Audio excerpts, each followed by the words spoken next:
Let's bring in a guy who knows a thing or two about championships and the Tampa Bay Buccaneers, the one and only Martin Gramatica. Martin, what's going on, brother? How are you? I'm good, man. How are you? I'm fantastic. I mean, I'm doing better than, unfortunately, the Buccaneers. Unfortunately, we took an L last night, but I want to start right there about Levante David. And you can tell me if I'm right or wrong, having that experience being a professional athlete. Martin, I've been around Levante for over a decade. And you know as well as I do, he's a very mild mannered, soft spoken guy. I've been in those locker rooms after painful losses, playoff losses, and he was quiet. He's always quiet and very measured in his response. But last night, you could see the tears in his eyes. You saw KJ Britt with tears in his eyes. Is it wild to think that that's his last game in a Buccaneer uniform?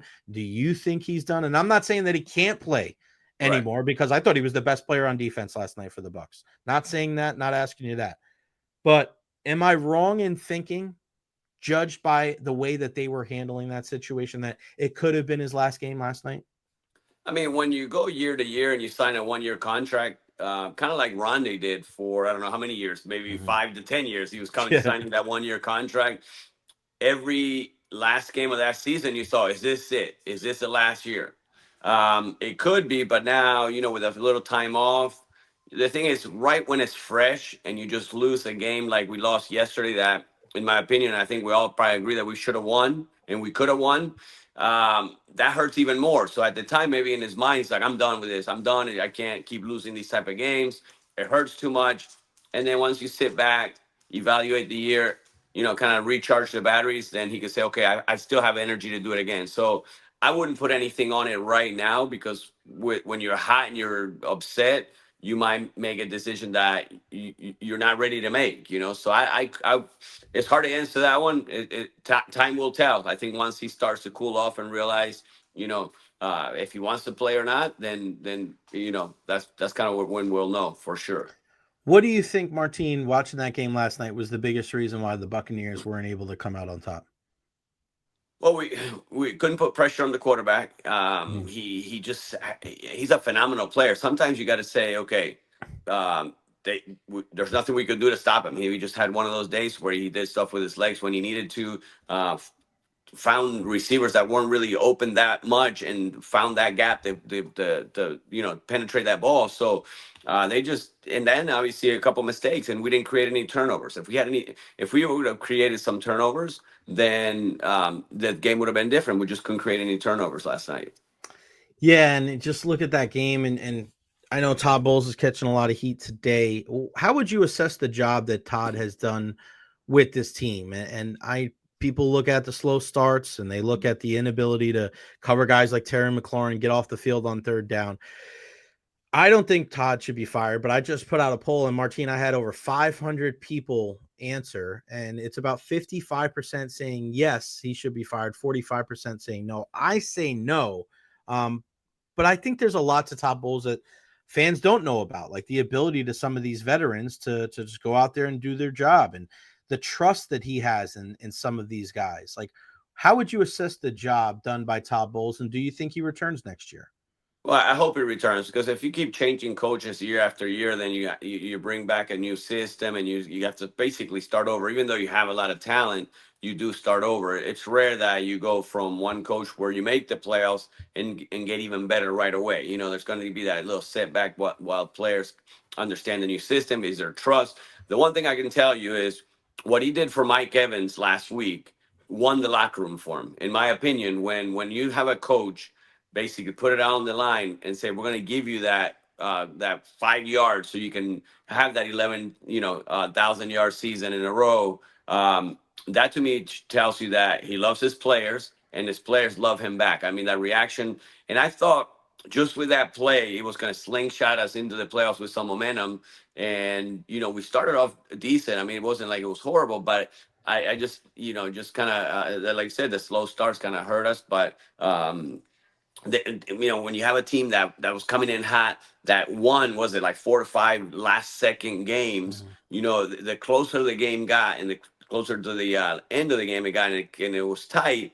I feel like they had the advantage and the momentum because they had done it through the regular season. Where vice versa with us, we lost a lot of close games, so they were closing them out. We weren't. And that's one of the things, maybe the message this offseason.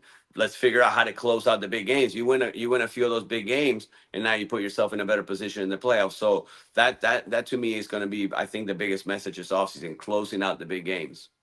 When you look at the job done by Liam Coen, man, he's just made such a big impact with this team, especially in the rushing attack, going from 32nd to 4th.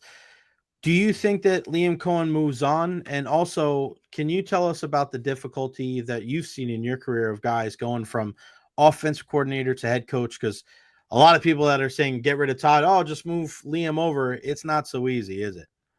No, because when you're an offensive coordinator, defensive coordinator, a position coach, you're focused on those players, and you're working with those players.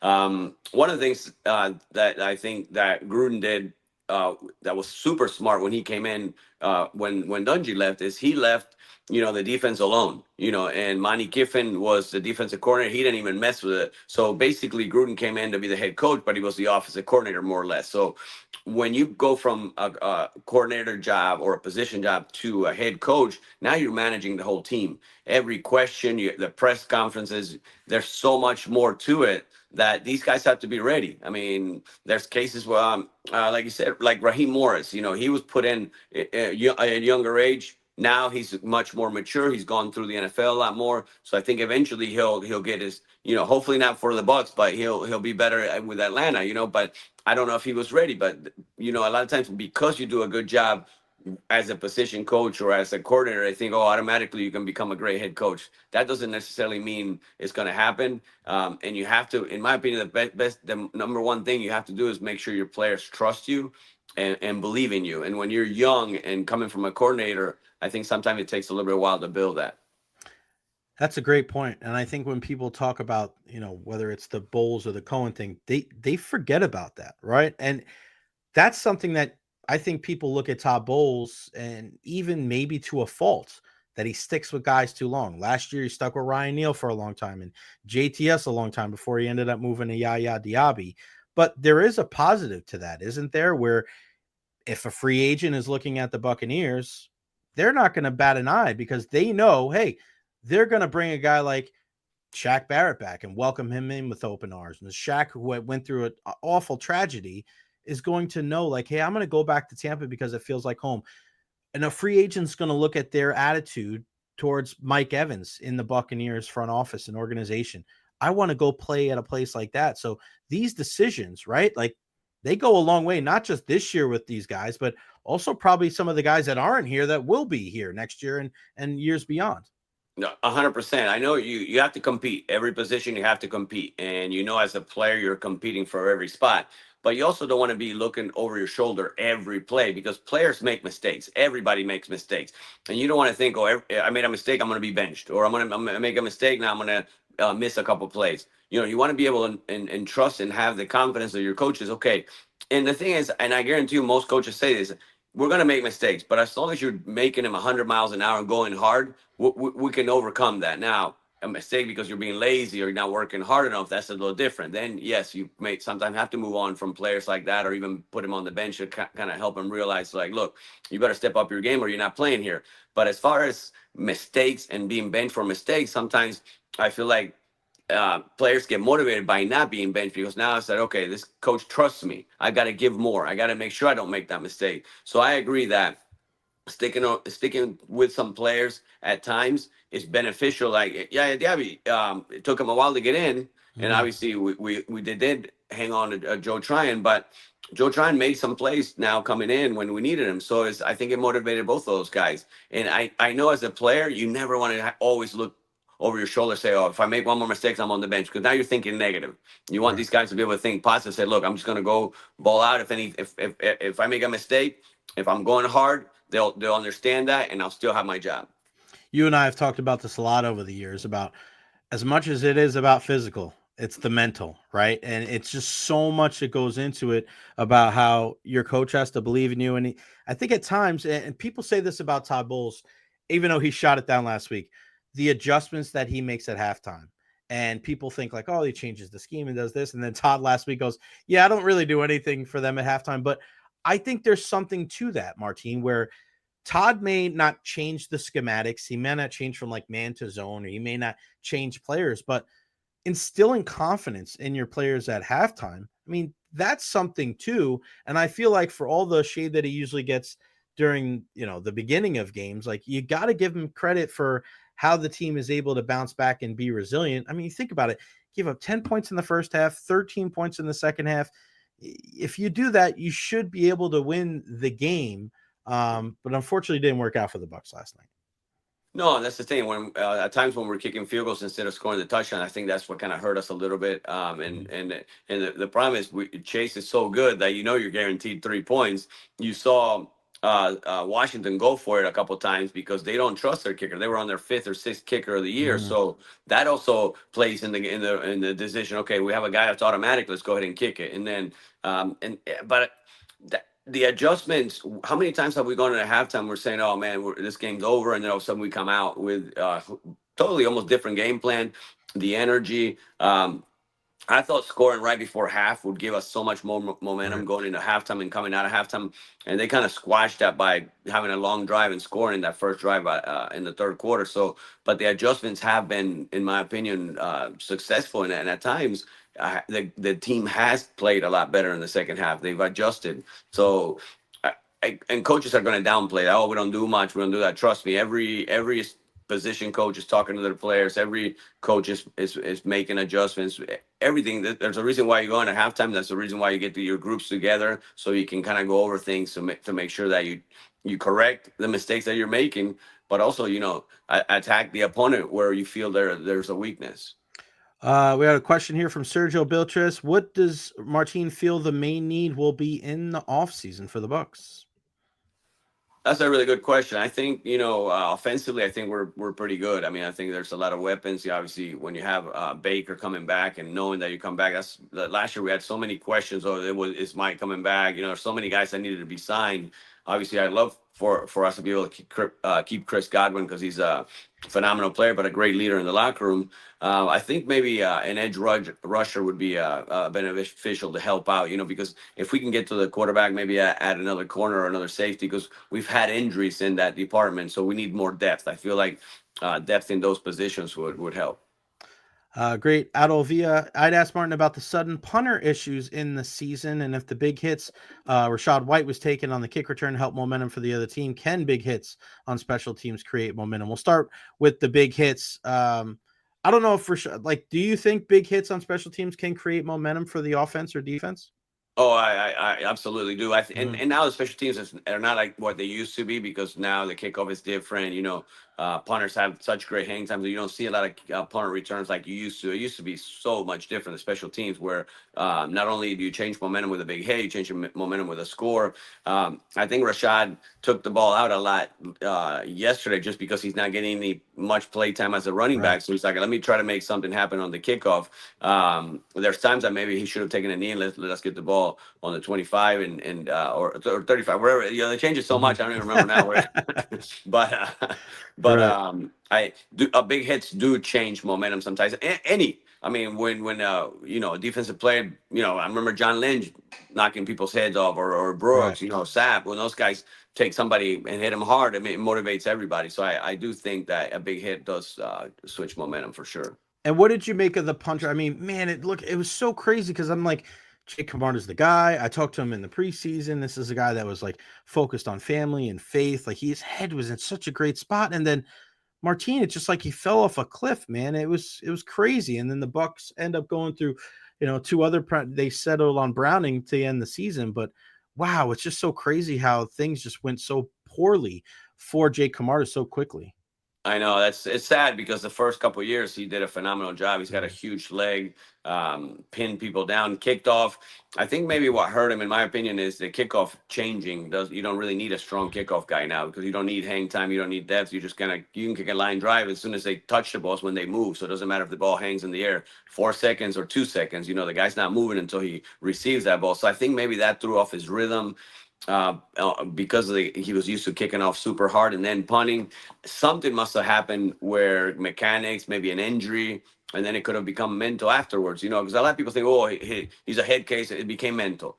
And a lot of times the injury causes you to become mental because now you don't trust your leg. Like it happened to me towards the end of my career where I couldn't swing my leg comfortably. So did it become mental? Absolutely became mental because I didn't know if I was going to end up pulling a muscle, swinging properly. Like, it was painful to swing my leg. So you lose trust in your body, and in this case, obviously he's a young guy. And he looks fit and he's a tremendous athlete, but there could have been a little minor injury here that threw off his mechanic. And then from there, it kind of messed him up a little bit. You rocked the number 7 during your time in Tampa Bay. Bucky Irving does now. I mean, it was a tough loss last night, but Bucky again, he's been one of the more, I think, exciting rookies that this team has had. And man, what can you say about a guy that rocks the same number that you did during your time in Tampa Bay, and how excited you are about the future with this kid? Oh, amazing, man. I mean, I don't think he's ever gotten tackled with the first guy. The first guy's always missing. They need 3 or 4 and then the confidence to keep looking for the hole and keep running. He never gives up on the run, always trying to find the gap. I mean, he's just electrifying, which re-energizes everybody, energizes the offense, the fans. So when the stadium's kind of dull and quiet, one of his plays, and now they're starting to chant the Bucky name, it re-energizes the whole stadium. So I mean, if it wasn't for the guy that just beat us, I think he would have been Rookie of the Year. So he had a phenomenal year. And I get excited. I see a lot of 7s, and I realize this Bucky's not mine. But yeah, but no, I mean, it's nice that he's balling out with number 7. You got that right, buddy. How cool was it to see? I think this is one of the best parts about where we live.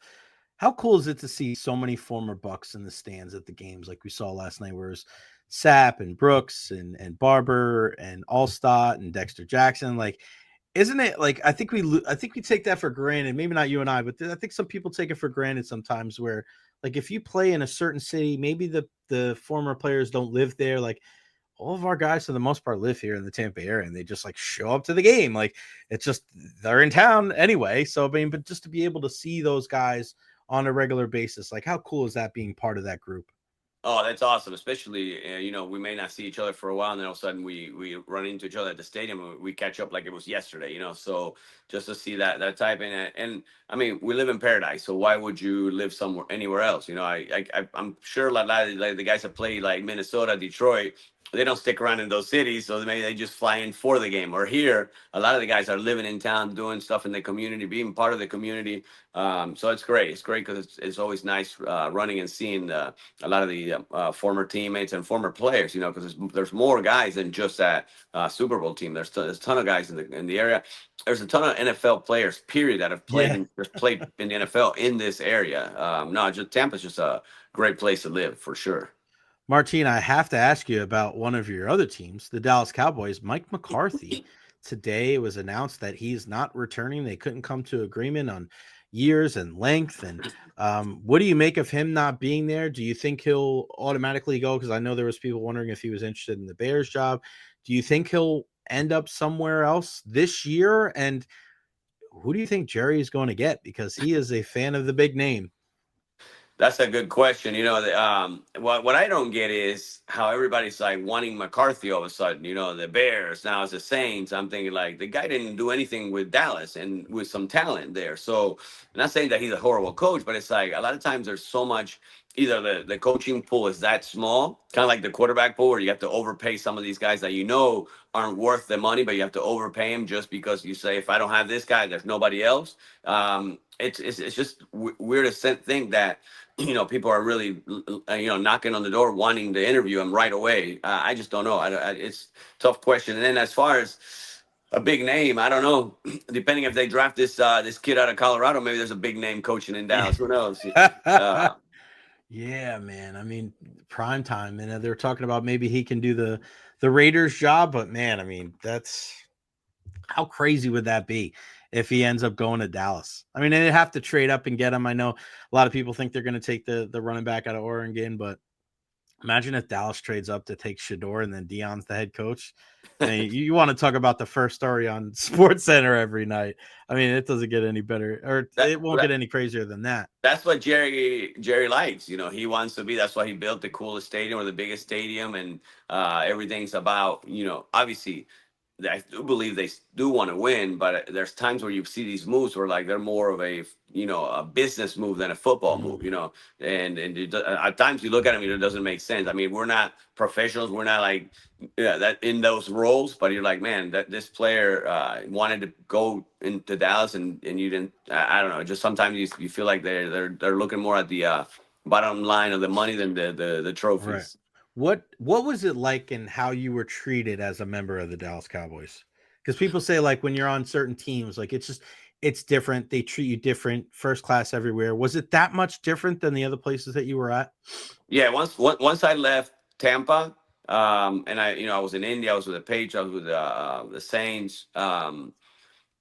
That was by far the most professional organization, and not to say the others weren't, but they wanted me to focus on football right away. They put me in an apartment, they got me a car. Where the other places, I had to go find an apartment, I had to bring my car or rent a car. Where they took care of everything. I went to the facility. By the time I left the facility, I had keys to an apartment and keys to a car for 2 weeks, not for the rest of the season, but they're like, take your time finding a place to stay, take your time go getting a car, bringing or shipping your car. So it's like when it comes to that, I mean, they were first class. They basically wanted me to focus on the football side. They were taking care of everything else. In most places it's a little different, where you just basically, they tell you where to go, or they'll help you.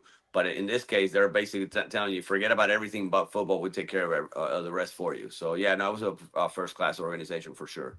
Martin, give us an update on Nico. I know a lot of our USF viewers are wondering how he's doing and what he's doing in the offseason and how excited he is for next season with Coach Golish. No, we're super excited and blessed that he stayed home, and we love Golish. I mean, he's just a awesome coach, awesome person. And I think that's more than anything, not just the coach side, but the person. Anytime you talk to him, he's all about family, all about. I just ran into him a couple of days ago, actually on Saturday with flag football. His kids play flag football. My daughter plays flag football. He's out there with his family, so he understand the importance of family, and for us that was huge in making that decision, or Nico's decision to stay close to home but also in a good environment. He's building a phenomenal environment. We're super excited, and Nico, he's ready. I mean, he's just got to keep working, and he got a few opportunities this past season. Was able to kick off a lot and had the longer field goals. And he knows he has to compete. I mean, in this era now that there's portal, there's players floating everywhere. You've got to compete. But he's ready. He's mentally. I've coached him for a few years in soccer. I think he's never going to hear something that I didn't say to him on the soccer field. So I think he should be good on the mental side. How does Nico feel about his sister being possibly the best athlete in the family? I saw that catch in flag football. I don't know what route she was running, but she's got some skills, brother. Well, it's funny you say that, because everywhere I go, they that's all they say. Your sister, even at USF, because a lot of the USF coaches, she did one of their camps over the summer, and I guess she tore it up in the summer. I didn't get to see it, but they were all. So they even tell Nico, like, your sister, even Coach Gold said, your sister is the best athlete of the family. So hopefully there's a spot for her at USF. We'll see. Maybe on the soccer field. That's beautiful. All right, what else you got going on, Martin? Everything going on in your life outside of football too? Yeah, no, I'm excited because I'm going to be doing preventative imaging like I have been doing for 4 years, but now it's going to be I'm going to be part owner with three other partners that are phenomenal people that love the community. So just follow us on social media. It's clearviewimaging.com, and we still don't have the locations set, but once we'll let people know. But we should be announcing our locations pretty soon. So I'm excited to be able to control and have people that I'm working with that have the same values that I do. So I'm very excited to do that. Yeah, earlier a patient undergoes an early detection CT scan, the greater our chance of catching potential issues early. I mean, just go check out the website right now. I mean, virtual colon scans, artery, heart scans, full lung scans. Just it's an absolute game changer to detect cancer early, rapid diagnosis of critical conditions, non-invasive diagnostic precisions, preventing disease progression, and improved prognosis. I love this. I was actually looking it up before, clearviewimaging.com. I know, Martin, you want to just, as much as you love talking about football, I know this is a big thing for you, man, not just for yourself and your loved ones, but for people here in the Tampa Bay area. And I remember back in the old days when Ian and we were still over at iHeart, he was talking about a buddy of his that went over to see you guys and just to do something like this, just to get any type of scan, and it saved his life. And I know that means a lot to you to help the people here in our community. No, absolutely. So that's just why I'm still going to be doing the same thing, and this the preventative imaging, and this is why I wanted to partner up with local, businessmen in the community Mhm. that love our community. Because at the end Right. of the day, yes, we're a business. Yes, you end up you need to make money. If not, you can't bring these services to the community. But at the end of the day, we're going to try to take care of as many people in the Tampa Bay area as we can, and then the areas that we open, our plans are to open a few more. I just love doing that. I was, I started doing that 4 years ago, and I'm so blessed to still be able to do this because I didn't want to change careers after I left the old place, but I'm so happy that I was able to just keep doing the same things. It's Clearview Imaging. Go check that out today, man. A lot of great stuff. Clearviewimaging.com. And yeah, when the locations get revealed, we'll definitely have Martin back on to talk about it. And of course, talk all things football. And you see my scarf right here, buddy. I Man, see you that. with a big win over Arsenal in the FA Cup yesterday, winning in Hey, PKs. you see my jersey back there? The greatest. you It's see, so hey, you see the trophy next to it, right?